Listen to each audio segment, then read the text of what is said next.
Good afternoon, dear students. Let's uh, discuss about the shear force and bending moment diagram, how to draw it, and how the magnitude and the type of beam are affecting the shear force and bending moment diagram. Let's see a different numerical. So this one, this is the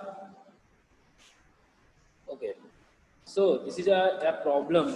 Draw the shear force and bending moment diagram for a single side overhanging subjected to a load as shown in the figure.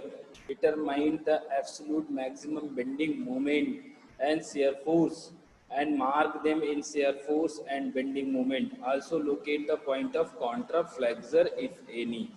We already know what is the point of contraflexure, and we already solved the such kind of problem. Let's see this one, how do we can proceed and what kind of shear force and bending moment we will get with this problem.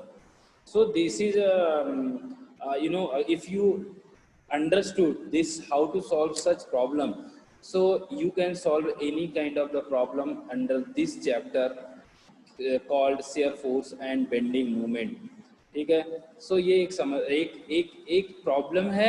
और इसमें अब क्या करते हैं, सबसे पहला अपना step क्या होता है, सबसे पहले तो अपन एक बार रिवाइज करते हैं sign convention in the shear force when you are going to be draw the shear force.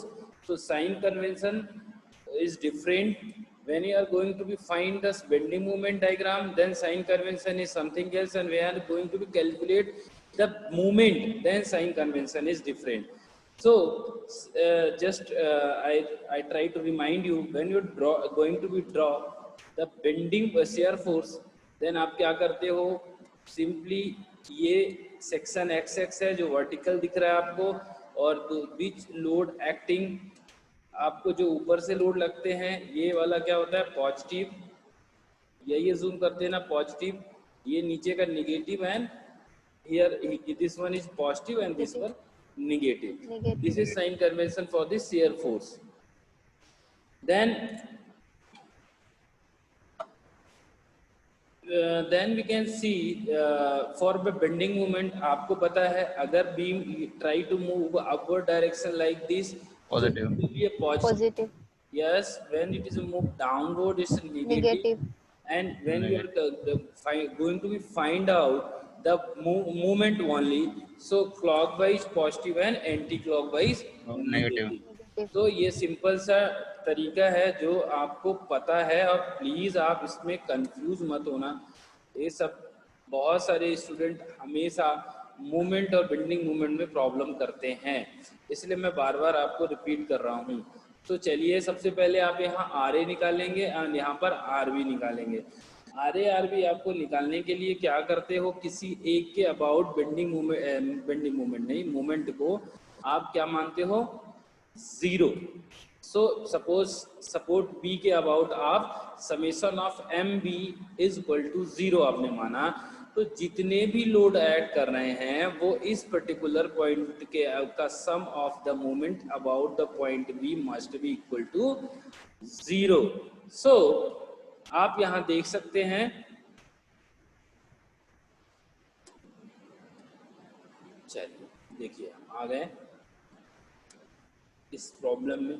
आइए क्या करेंगे, ए या बी के किसी के अबाउट, आपको मैं पहले बोल चुका हूँ, आप किसी भी फिक्स पॉइंट सपोर्ट में जो है उसके अबाउट आप मूवमेंट ले सकते हैं. तो सब यहाँ मान लो बी का लिया है, तो कैलकुलेशन ऑफ रिएक्शन. सो हम क्या करेंगे, summation of movement about point A is zero. चलिए आप खुद बता सकते हो. सो आप फिक्स, जब हम जीरो बोला बेटा, इट मीन्स इस ये फिक्स है, फिक्स नहीं हिंज बोलो, हिंज है, A point is hinge now. So the first load is RB, this is RB. when rb load is acting and this point is hinged, so this beam try to move anti-clockwise. so क्या हो जाएगा, minus R B into the distance of A to B.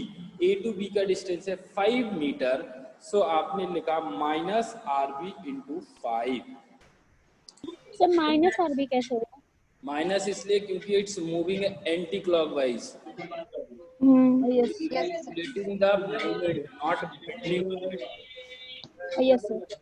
Okay, that's why it's come minus into 5. Then next load we can take, because we are taking the moment about A is 0. The nearest next load is 10 kilonewton per meter. So how much length it is acting? That is 4. So 10 into 4, then half of the 4. Lekho 10 into 4 into 2. So it means that when the multiply by the 4, it's 40, and it will be act at the half of this, and the distance from half 2.8, it is the 2. So 10 into 4 into 2, then this 2 kilonewton, 2 kilonewton, distance of 2 kilonewton from A, how much is 4 into 4. All these force acting from the upwards to downwards, so it try to move clockwise. That's why all are positive except RB. Next is 5, and how much distance from A is 2. This and 5, 7. 5 into 7 equal to 0. Then RB will be 24.6 kilonewton. 24.6 kilonewton. And then up RB, you can find out the RB. So summation of all force acting on the y direction is equal to 0. वही है RA and RB equal to सारे load आप जोड़ दो, तो that is the same thing, वही चीज है जो इसने यहाँ पर किया है। आप पुराने तरीके से भी कर सकते हो, RA plus RB is equal to the force acting from upward to downward. So these are the same procedure. So you have you obtain the RA and RB. सबसे पहला स्टेप है, चाहे वो सिंपली सपोर्टेड बीम हो, चाहे overhanging beam हो, except the cantilever beam, first you have to be find the reaction at the support. Simple method of to finding the reaction at the support is, first take the moment about any of support, जो आपको अच्छा लगे, कोई दिक्कत नहीं है. Then summation of the load acting in vertical, means y axis के direction में whatever the load will acting there, summation of this load are equal to 0. And जो ऊपर की तरफ लग रहे हैं वो all are positive, both are those are acting downward all are negative. तो ये सिंपल इसका तरीका है निकालने का. अब इतना तो हो गया है कि आपको याद हो गया होगा. Then previous method जो हमने किया था, ठीक है, प्रीवियस जो मेथड है हमारी, उसको हम आगे मूव करेंगे, ठीक है. सो वो मेथड क्या थी, जितने भी एंड है, एंड सपोर्ट है, वहां पर दो लाइन आप खींचोगे, फिर जहां से लोड स्टार्ट हो रहा है, एंड हो रहा है वहां पर, और जहां पर लोड एक्ट करता था. तो दिस इज द मेथड. ये आपने पहले सीख लिया है. ये एक डायरेक्ट मेथड है. इस मेथड के थ्रू हम ऐसा करते हैं. तो यहाँ से बीम स्टार्ट हो रही है, तो एक जीरो मतलब एकदम बीम से जस्ट बाहर की लाइन, ये जस्ट बीम स्टार्ट है उसके जस्ट बाद की लाइन. उसके बाद यहाँ ये नया, यहाँ पर लोड भी एक्ट कर रहा है, और यहाँ पर एक लोड एंड भी हो रहा है, तो भी वही चीज होगी. यहाँ पर ये देखिए सपोर्ट लगा हुआ है इसलिए यहाँ पर, और यहाँ पर भी एक लोड लग रहा, नहीं लगा होता तो भी ये सब एंड है तो भी लगता. सो ये आपने पूरा इसका रॉ मटेरियल तैयार कर लिया. अब आपको निकालना है शेयर फोर्स एट 0 0. कितना होगा? मेरे हिसाब से 0 होना चाहिए. आप बताओ. 0 सर. बिल्कुल, चलो 0. And this is F11. V लिखा हुआ है, कहीं V से करते हैं, F से करते हैं, तो इट्स F11, आप कंफ्यूज मत हो. सो F00 कितना हो गया? यहाँ 0 है. जैसे ही आप F11 पे आए, यहाँ F11 पे, तो ये RA इंक्लूड हो गया उसके अंदर. तो दिस इज a 22.4. और साइन कन्वेंशन आपको तो पता है पहले से ही कि फॉर दी शेयर फोर्स के से में क्या हो गया, right left side downward positive, याद है ना? Left side downward positive. So ये देख लिए पॉजिटिव आ गया. देन उसके बाद आप वहां से आप मूव करोगे, कहाँ होगे, यहाँ 2 पे। जैसे आप 2 पे आए तो जो पहले आया था डायरेक्टली 22.4, उसको तो आप वहां से उठाओगे एज इट इज, ये देखिए। अब उसके बाद नेक्स्ट लोड की बात करोगे जो उस सेक्शन के अंदर आ गया। कौन आ गया, 10 kilo newton per metre. 10 kilo newton metre कितने डिस्टेंस में ऐड कर रहा है, 4 पे, तो 4। 4 आपने जैसे मल्टीप्लाई किया आप उसको सॉल्व कर देंगे। सो बेटा आपको मिल जाएगा minus of 17.6 kilo Newton. Next आप 13 में आइए, सॉरी 33 पे, सेक्शन 33। सेक्शन 33 में एज इट इज माइनस 17.63 पहले वो आ जाएगा, उसमें कोई आपको छेड़खानी नहीं करनी, एज इट इज आया। देन अब बात करोगे आप दूसरे वाले जो, और उसके अंदर दूसरा नेक्स्ट लोड आया that is 2 kilo Newton. 2 kilo Newton आया। अब देखिए इस सेक्शन 33 के वो लेफ्ट साइड ऊपर से नीचे ऐड कर रहा है, तो लेफ्ट साइड ऊपर से नीचे निगेटिव होता है, तो ये देख लिए निगेटिव हो गया, तो ये हो गया माइनस 19.6 किलो न्यूटन। देन आप 4 में आइए, क्योंकि इनके बीच में कोई लोड नहीं है दोनों सेक्शन के बीच में, तो एज इट इज वही का वही हो जाएगा जो प्रीवियस आया। नेक्स्ट आप सर 5, आप 5 में जाएंगे, बोलो सर बोलो। सर ये 2 किलो न्यूटन में सर ये 4 से मल्टीप्लाई क्यों नहीं किया? कहाँ 4 यार, तो फिर मतलब सर ये माइनस 17.6 माइनस 2 इंटू 4 क्यों नहीं किया F33 क्योंकि में? ये इतने डिस्टेंस में ऐड कर रहा है, ये यूडीएल है, this is a UDL and the unit of UDL is kilo newton per metre. तो जितने मीटर का ये होगा you have to be multiply. ये ओके सर। प्रॉपर्टी होती है यूडीएल की यूनिफॉर्मली, मैं कई बार बता चुका हूँ, या तो तुम लोग सुनते नहीं हो या तो ऐसे निकाल दिया हो, कई बार बता चुका हूँ यूडीएल के केस में ऐसा होता ही है, हर बार ऐसा ही होगा, क्योंकि वो यूनिफॉर्मली डिस्ट्रीब्यूटेड है। ठीक है, इसलिए हुआ क्योंकि ये यूनिफॉर्मली डिस्ट्रीब्यूटेड लोड है। सो हम यहाँ आ गए, देन 5 पे आ गए बेटा। यहाँ 5 में जो 5 में आया, तो पहले जो 4 था वो एज इट इज माइनस 19.6 तो ले लिया। अब आइए 5 में, ये नीचे से लग रहा है क्या, 24.6, क्योंकि ये अब ये है शेयर फोर्स जहां पर निकाल रहे हैं, दैट इज सेक्शन 5, तो ये हो गया लेफ्ट साइड डाउनवर्ड्स, तो पॉजिटिव होता है, तो प्लस 24.6। अब इसको सॉल्व करेंगे तो 5 किलो न्यूटन आ गया, एंड 6 में आया यहाँ, तो प्रीवियस जो था 5 किलो न्यूटन वो एज इट इज ले लिया, और जैसे ही आप बाहर जाओगे इस बीम के 7 पॉइंट पे, तो इट मस्ट भी एकदम कॉर्नर यहाँ एंड पे वो 0 होना चाहिए, और वो चेक भी हो गया। तो अगर 0 हो गया तो आपने जो भी कैलकुलेशन किया है वो सही है। इस तरह से आप शेयर फोर्स निकाल लिए उस हर वो उस डायरेक्शन पॉइंट पे जहां पर maximum value of the shear force होगी, जहां पर लोड है, जहां पर सपोर्ट है, और जहां पर फ्री एंड है, जो चीज आपको जरूरत है to calculate the to draw the shear force diagram.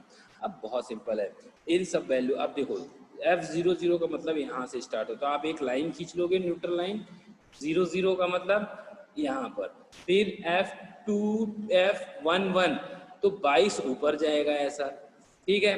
फिर उसके बाद F22 ढूंढोगे तो F22 यहाँ है, तो वहां से यूं ऐसे आएगा, फिर F33 उसके जस्ट नीचे जाएगा। चलो आप देखते हैं उधर बना है उधर। सो आइए समझते हैं। सो ये लाइन पहले आपने ड्रॉ कर ली, यहाँ से न्यूट्रल लाइन, ये देखिए। उसके बाद आप देखिए यहाँ पर पॉजिटिव था 22.4, यहाँ 0 था, ये वाला जो है, तो 0 से 22.4 तक पहुँच गए। उसके बाद आप यहाँ पर था, देखिए जरा गौर से, यहाँ इस एक बिफोर 2 के जो पॉइंट था 33, वो देखो यहाँ ये आया, वो था 17.6। अब इनको आप इंक्लाइन लाइन से जोड़ेंगे, फिर ये 2 से और नीचे आएगा, ये देखिए 19, फिर यूं जाएगा कांस्टेंट, फिर यूं ऊपर कितना 5 एंड कांस्टेंट एंड 0।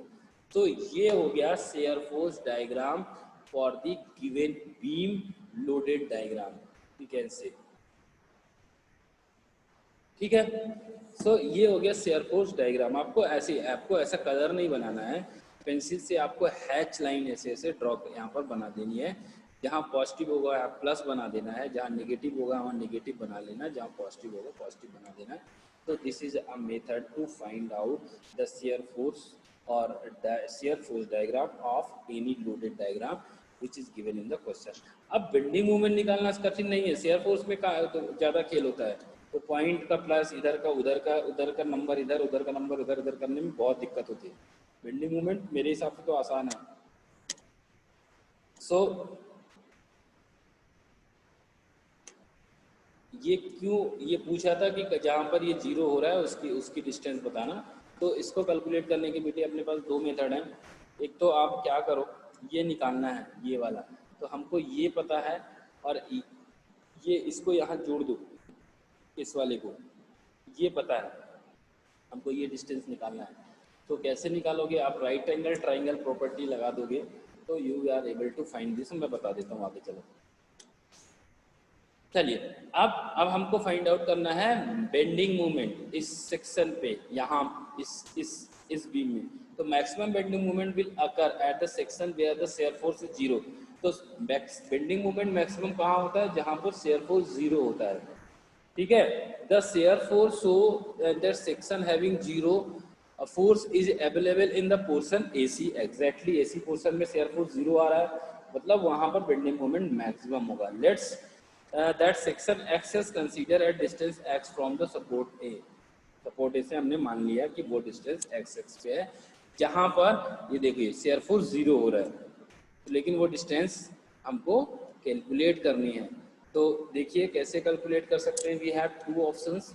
एक तो मैंने बोला राइट एंगल ट्राइंगल वाला हिसाब किताब लगा लो, या आप उस जगह की जो शियर फोर्स की इक्वेशन बनेगी उसको इक्वल कर दो 0 के, क्योंकि शियर फोर्स 0 है। जैसे हम पॉइंट ऑफ कॉन्ट्राफ्लेक्शन निकालने के लिए बेंडिंग मोमेंट की इक्वेशन को 0 कर सकते हैं, वैसे ही शियर फोर्स जहाँ पर 0 है तो उस पर्टिकुलर पॉइंट X जहाँ पर है, जहाँ पर शियर फोर्स 0 है, वहाँ की इक्वेशन निकाल के उसको इक्वेट कर दोगे 0 के बराबर, तो you will get the value of X। तो चलिए ये देखते हैं, इसको समझते हैं। इस पर्टिकुलर पॉइंट X देखिए जरा, यहाँ पर इस डिस्टेंस पे जो है वो ये 0 है शियर फोर्स। तो अब ये सेक्शन XX ले लिया आपने, नया सेक्शन क्या है XX।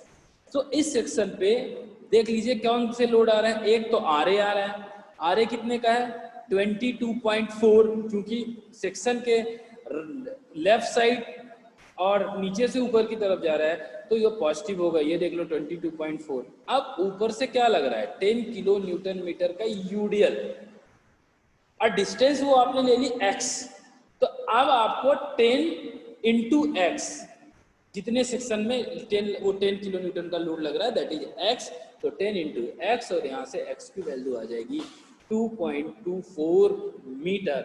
सो इस पॉइंट पे ये देखिए, ये जो X है वहां पर ही बेंडिंग मोमेंट मैक्सिमम होगा। ये आप लिख लो कहीं कि जहां पर भी शियर फोर्स साइन चेंज करेगा वहां पर बेंडिंग मोमेंट मैक्सिमम होगा, और जहां बेंडिंग मोमेंट 0 होगा वहां पर पॉइंट ऑफ कॉन्ट्राफ्लेक्सर होगा। ये कुछ चीजें याद रखनी पड़ती हैं। चलिए अब आपके पास वो मैक्सिमम पॉइंट, वो पॉइंट भी मिल गया जहां पर बेंडिंग मोमेंट मैक्सिमम होगा, तुमको वो भी निकालना पड़ेगा। तो सबसे पहले आप दोनों एंड की बात कर लें। एंड पे तो 0 होता है, MA और MD, जो DMD दैट इज 0। एंड अब चलते हैं पॉइंट C पे।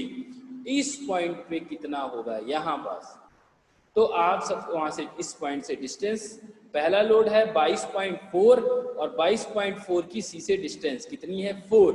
बीम को ये लेके जाएगा अपवर्ड डायरेक्शन में, so it is a positive. Then next load is क्या है, next load 10 kilo newton per metre, कितने डिस्टेंस में ऐड कर रहा है 4 पे। जैसे आपने 4 में कन्वर्ट किया वो अपने CG पे मतलब मिडिल पे जाके ऐड करने लगेगा। अब उस UDL के मिडिल से C की डिस्टेंस कितनी है, UDL के मिडिल से C की distance it's a 2, so it's multiply by 2। Then bending moment at section C at point C, that will be 9.6 kilo newton metre, ये है। अब नेक्स्ट एक बार सर रिपीट करिए सर, 3.2 किलो न्यूटन भी तो लग रहा है। क्या हो गया, बोलो सर इसको रिपीट करना सर, एमसी वाला सर। बेटा मैं कितनी बार बता चुका हूँ, कल से बता रहा हूँ, दैट द सेम थिंग। क्योंकि अब कोई नई चीज नहीं है, बस ये है कि मेरे को नंबर ऑफ न्यूमेरिकल बार बार बताने पड़ना है। रुक जाओ, प्लीज कीप कंसंट्रेट रखो आप अपने आप को, तो ही हो पाएगा। या अब यहाँ आए पॉइंट सी पे, तो सी पर बेंडिंग मोमेंट निकालना है, तो जितने लेफ्ट साइड में जितने लोड लग रहे हैं वो सबको कंसीडर करना पड़ेगा। पहला लोड क्या है, आर ए की सी से डिस्टेंस कितनी है 4, क्या निकाल रहे हो तुम, बेंडिंग मोमेंट, तो डिस्टेंस से मल्टीप्लाई करना पड़ेगा, तो डिस्टेंस इज 4, लोड इज 22.4।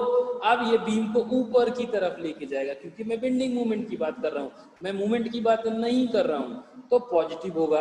उसके बाद दूसरा लोड क्या है, 10 kilo newton per metre, 10 kilo newton per metre कितने डिस्टेंस में ऐड कर रहा है, 4 पे, तो मल्टीप्लाई बाई 4, और वो जैसे ही 4 से मल्टीप्लाई किया तो it's act like a point load, और वो बीच में आ जाएगा अपनी जितनी डिस्टेंस में ऐड कर रहा है, उसका बीच क्या हो गया, 4 का आधा 2, तो इंटू 2 कितनी, इस सी से after converting this unit in point load, it distance is 2 है, तो वो 2 से मल्टीप्लाई हो गया।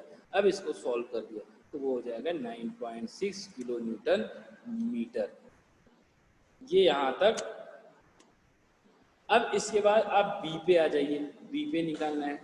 सो बी पे आप क्या करेंगे, आप यहां से पूरा कैलकुलेशन कर रहे हैं और यहां से नहीं करोगे मेरे भाई, इधर से भी करोगे तो भी वही आएगा। आपको समझ पा रहे हो तो समझ लो, ये देखो 5 × 10 इस नीचे की तरह ले जा रहा है। देखो चाहे तो तुम इधर के लोड का पूरा कैलकुलेट करो तो इतनी बड़ी बड़ी इक्वेशन बना लो, या तो तुम जैसे यहाँ से कर लो इस साइड से। ये सुविधा सिर्फ कैंटिलीवर उसमें over hanging simply supported beam में होती है, कैंटिलीवर में नहीं होती। तो यहाँ वो सुविधा का फायदा आप उठा सकते हो, या तो ए से लेके ए सी जितने भी लोड लग रहे हैं जैसे इसने किया हुआ है यहाँ पर हमने इस साइड से कर सकते हैं। दूसरा आप यहाँ से डायरेक्ट डी से बी तरफ की जा सकते हो, option is both open for you, but यहाँ ऐसे ब्रैकेट में फिर लिखना पड़ेगा कंसीडिंग फ्रॉम राइट पोर्शन, बस। तो आप देखो, अब मैं अब ये तो लिया ही है तो तुमको मिल जाएगा पीपीटी में, इसको तो छोड़ दो। अब अपन यहाँ से देखते हैं, अगर यहाँ से जाते हैं डी से बी की तरफ तो ये है 5 और डिस्टेंस कितनी है 2, तो 2 × 5 10, नीचे की तरफ लेके जाएगा तो -10 kilo newton metre, same answer आ गया जो वहां से आ रहा है। तो ऐसा भी होता है, तो एक चीज ये। अब अच्छा अल्टरनेटिव भी है, वो भी है। सो absolute maximum bending moment, maximum bending moment कहाँ पर एक्ट कर रहा है, जहां पर शेयर फोर्स 0 होगा। तो आपने पहले ही निकाल लिया वो पॉइंट कहाँ पर है, 2.24 डिस्टेंस पे शेयर फोर्स 0 हो रहा है। तो अब उस पॉइंट पे बेंडिंग मोमेंट निकाल लो, so that will be a maximum bending moment.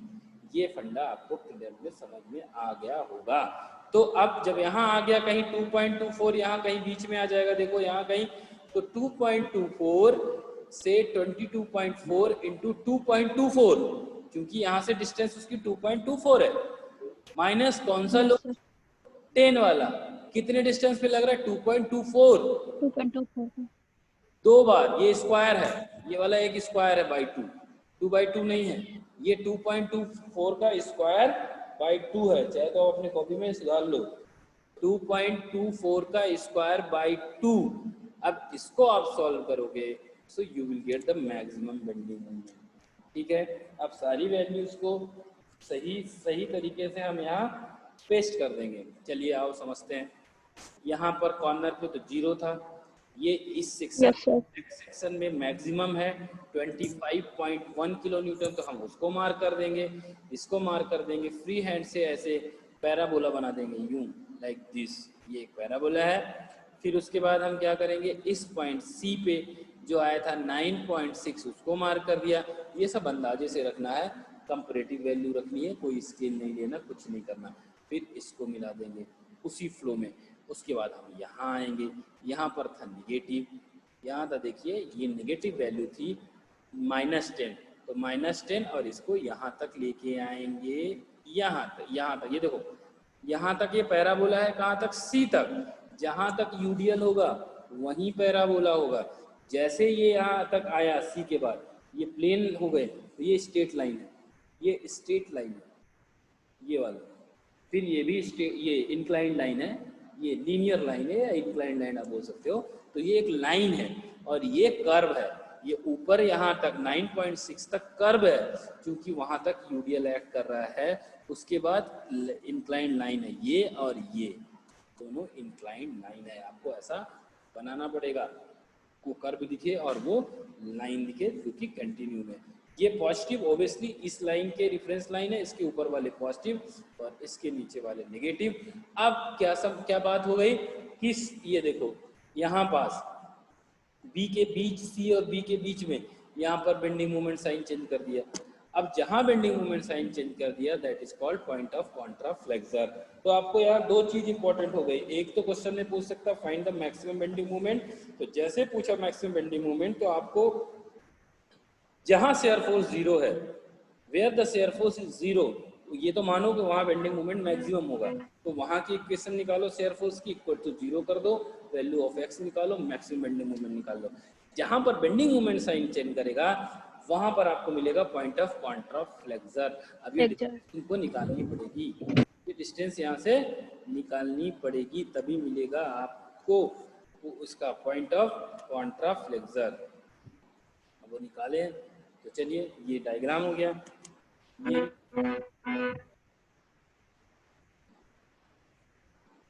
ये पॉइंट ऑफ कॉन्ट्राफ्लेक्सर। आसान है, वही तरीका जो हमने पिछले भी कर चुके हैं। यहाँ पर इक्वेशन बना लो बेंडिंग मोमेंट की, इक्वल टू 0 कर दो, तो वैसे भी निकल जाएगा। ये देख लो, ये डिस्टेंस आप मान लो a, माना ये डिस्टेंस आपने मान ली इसको a, या y मान लो, पहले x मान चुके हैं, इसको a मान लिया। तो सिंपल इससे इस पॉइंट की, इस पॉइंट पे जितने भी लोड लग रहे हैं, MA नया नाम रख दिया, AA पे आपने जो भी लोड लग रहे हैं सारे लोड को कंसीडर कर लीजिए। चलो कौन कौन से लग रहे हैं, ये A है, ये वाला 2 है इधर का, तो 2 ऊपर से इधर 5 लग रहा है ना, अपन इस साइड से कर रहे हैं, तो 5 नीचे की तरफ ले जाएगा, तो डिस्टेंस कितनी है A+2, तो -5 A+2 प्लस और कौन सा लोड और कौन सा लग रहा है जो यहाँ पर सपोर्ट पे था, 24.6 इंटू A इक्वल टू 0, और यहाँ से आपने निकाल दिया A इज 0.51 मीटर, तो वो हो जाएगा पोजीशन ऑफ पॉइंट ऑफ कॉन्ट्राफ्लेक्सर। सो ये आपको यहाँ से आप फाइनली आप कैलकुलेट कर सकते हो। दो आज आपने निकालना पॉइंट ऑफ कॉन्ट्राफ्लेक्सर, कल भी सीखा था, दो आज निकालना सीखा आपको कैसे आप maximum, how to calculate the maximum bending moment and where the maximum bending moment exist. Maximum bending moment exist where shear force is 0। I am telling you again and again, you have to be practicing these things. आपको इसको practice करना पड़ेगा, तभी आपको समझ में आएगा, नहीं तो थोड़ा सा दिक्कत है, ठीक है। सो आप please keep practising, if you have problem you ask me, but practice तो करना पड़ेगा, इम्पॉर्टेंट है, ऑलवेज आता है, मिड सेम में भी आएगा और आने वाले जो कॉम्पिटिटिव एग्जाम है वहाँ भी आएगा। So please practice it. ये मैं इस मेथड से इसलिए करा रहा हूँ, आपको जल्दी जल्दी करने की आदत हो जाएगी, फिर अपन देखना एक लॉन्ग वाले से करेंगे जिसमें फिर तुम बोलोगे अब सो रहन दो, मैं करना ही नहीं उससे, यही सही है। तो ठीक है, आज के लिए इतना इनफ है। If you have any doubt